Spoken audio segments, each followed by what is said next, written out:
আসসালামু আলাইকুম। খবর পড়ছি এসএসপি নিউজের পক্ষ থেকে। আমি একে খান। গতকাল রাত 1:50 সময় সচিবালয়ের 6 তলায় প্রথমে আগুন লেগে যায়।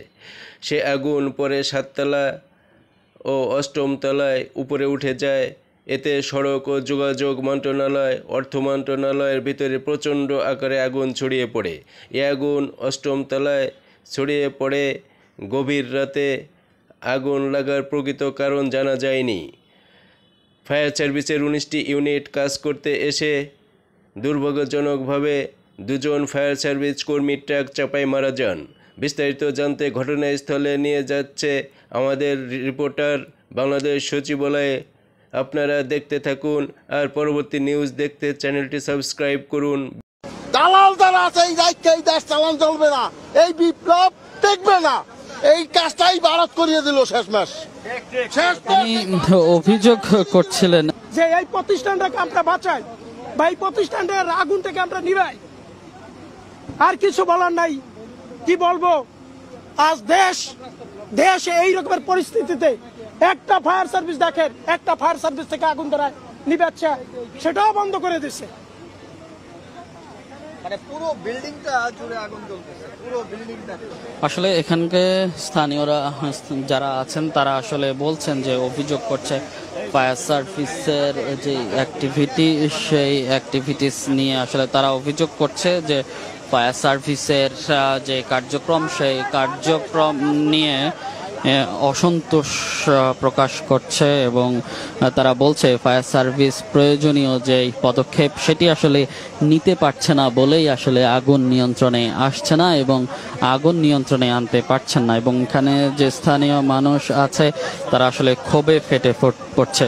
অবশ্য পরিকল্পনা, কারণ প্রশাসনকাররা বিকালবেলা মিটিং করলো যে কমিশন যখন হইতেছে পদত্যাগ চায়, পদত্যাগ না করলে তারা আন্দোলন করবে, অচল করে দেবে। তারা মিটিং করার পরে দেখা গেল যে তারা বিকেলে বা সন্ধ্যার দিকে মিটিং করা শেষ করলো, গভীর রাতে আগুন জ্বলতেছে। আবার যারা দায়িত্বরত আছে তাদেরও ওইভাবে আমরা দেখতেছি না যে দায়িত্বশীলতার পরিচয় দেওয়া। কারণ বাংলাদেশের যেখানে ফুসফুস পড়ে যাচ্ছে, এখনো যদি প্রশাসন এবং যারা এর সাথে সংশ্লিষ্ট ব্যক্তিরা ঘুমিয়ে থাকে তাহলে তো সমস্যা। তাদের তো কোনো কিছু যাচ্ছে না, যাচ্ছে জনগণের ঘামের টাকা, ঘামের টাকা যাচ্ছে। প্রশাসনের জাজ তাদের যে উপসচিব নিয়ে আসবে, এখানে যদি তাদের অ্যালার্জি থাকে, অথচ তারা যে জায়গায় কর্মক্ষম, যেটার উপর ডিপেন্ড করে বাংলাদেশ চলে, সেখানে আগুন জ্বলতেছে, তাদের কোনো পদক্ষেপ নাই। আবার আমরা দেখতেছি যে 12টা ইউনিট 13টা ইউনিট আসতেছে। এখন 12টা ইউনিট 13টা ইউনিট আসতেছে, তাদের যে কাজের অগ্রগতি, তার কোনো আমরা অগ্রগতি দেখতে পারছি না। এবং একটু আগে যখন সাধারণ মানুষ আসে তাদেরকে বলতেছে যে ভাই গাড়ি আসতেছে, আপনারা গাড়িগুলোকে আটকানোর ব্যবস্থা করেন, এখানে তো কাজ করা যাচ্ছে, কিন্তু তারা কারো কথা শুনতেছে না। একটু পরে হলো কি যে আমার ফায়ার সার্ভিসের কর্মী কি এখানে স্পট ডেটের মতো অবস্থা, তারপরে তারা রাস্তা বন্ধ করে দেয়। আসলে তারা জনগণের ম্যান্ডেটকে কখনো চায় না এবং জনগণ কি চায় তারা বোঝানো উচিত। অবশ্যই হাসিনার দোষর যারা আছে তাদের এখানে ষড়যন্ত্র আছে। কারণ আমরা যদি দেখি যে বিগত সাল বা বিগত দিন আগুন লাগলো না, আজকে প্রশাসন ক্যাডার বা মিটিং করার পরে আগুন লাগলো, অবশ্যই হয় প্রশাসন ক্যাডার থেকে অথবা দোষরদের মধ্যে কেউ ইন্ধন যোগাইছে। কারণ সচিবালয়ের মতো জায়গায় যদি আমার আগুন লাগা আমি বন্ধ করতে না পারি, তাহলে বাংলাদেশের কোন জায়গায় আমি হচ্ছে আগুন লাগা বন্ধ করবো, যেখান থেকে বাংলাদেশ পরিচালিত হয়। এবং আমরা এখন পর্যন্ত যদি দেখি যে তৎপরতা নাই, সেনাবাহিনীর তো হেলিকপ্টার আছে বা বিমান বাহিনীর হেলিকপ্টার আছে, তারা তো চাইলেই পারে যে এখানে যে আমি যার দ্বারা পরিচালিত হয় সেখানে আগুন লাগছে, অথচ আমি একটা গার্মেন্টস সেক্টরে বা একটা সাধারণ জায়গায় আগুন লাগলে যে ব্যবহারটা করি, সেই ব্যবহারটা যদি বাংলাদেশ সচিবালয়ের ক্ষেত্রেও করি, তাহলে তো অবশ্যই প্রশ্ন থেকে যায় যে আসলে যে যারা দোষর আছে এবং দোষরের যারা কর্মকর্তা এবং কর্মচারী আছে এবং অবৈধভাবে যাদেরকে নিয়োগ দেওয়া আছে, তারা চাইতেছে না যে বাংলাদেশ যে স্বাধীনতা অর্জন করেছে 24-এ, সেই 24-এর স্বাধীনতাটা দীর্ঘস্থায়ী হোক। তারা চাইতেছে যে কোনোভাবে বাংলাদেশকে অস্থিতিশীল তার মধ্যে রাখতে। আসলে আমরা যেটি আসলে দেখতে পাচ্ছি যে এখানকার যে শিক্ষার্থী সহ স্থানীয়রা আছেন তারা আসলে ক্ষোভে ফেসে উঠছেন, যে তারা বলছেন যে এই অব্যবস্থাপনা এবং সদিচ্ছার অভাবেই আগুন নিয়ন্ত্রণে আনা যাচ্ছে না। এবং আমরা যদি একটু এখানে আরেকজনের সাথে একটু কথা বলতে চাই যে আচ্ছা, আপনি আসলে কখন এখানে এসেছেন এবং কি অবস্থা দেখতে পেয়েছেন? আমি আধা ঘন্টা আগে আসছি এখানে। আধা ঘন্টা আগে আসার পরে এই জায়গায় ঠিক একটা লাডার কাজ করতেছিল, ওটা কাজ করতে করতে পাশে ওই আগুনটা বৃহৎ আকারে লেগে গেছে।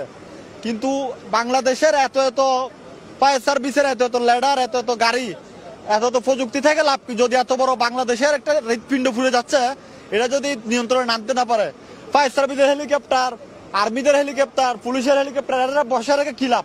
ইনস্ট্যান্ট যদি এত বড় একটা কাজে যদি এটা কাজে লাগাতে না পারে, এগুলো কোনো তো কার্যকরই নাই, এগুলো কোনো দরকার আছে? স্যার, বাংলাদেশের হৃৎপিণ্ড ফুলে যাচ্ছে এটা।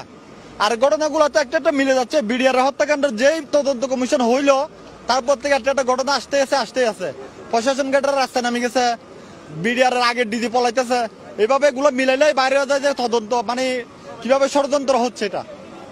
জি, এখানে অবশ্যই যারা আছেন তারা আমরা দেখতে পাচ্ছি যে তারা আসলে বিভিন্ন অভিযোগ করছেন। তারা আসলে বলছেন যে এটি একটি ষড়যন্ত্রের অংশ হতে পারে, তারা অভিযোগ করছে এবং বলছে। এবং সরকারের যেই উচ্চ মহল তাদের অব্যবস্থাপনার কেউ আসলে দায়ী করছে এখানকার। এত সময় এসএসপি নিউজের সঙ্গে থাকার জন্য আপনাদের অসংখ্য ধন্যবাদ।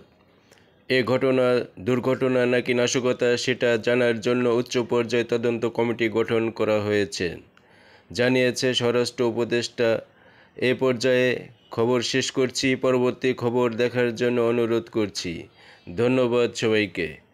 আমাদের চ্যানেলটি সাবস্ক্রাইব করে বেল বাটনটি চেপে সঙ্গে থাকুন।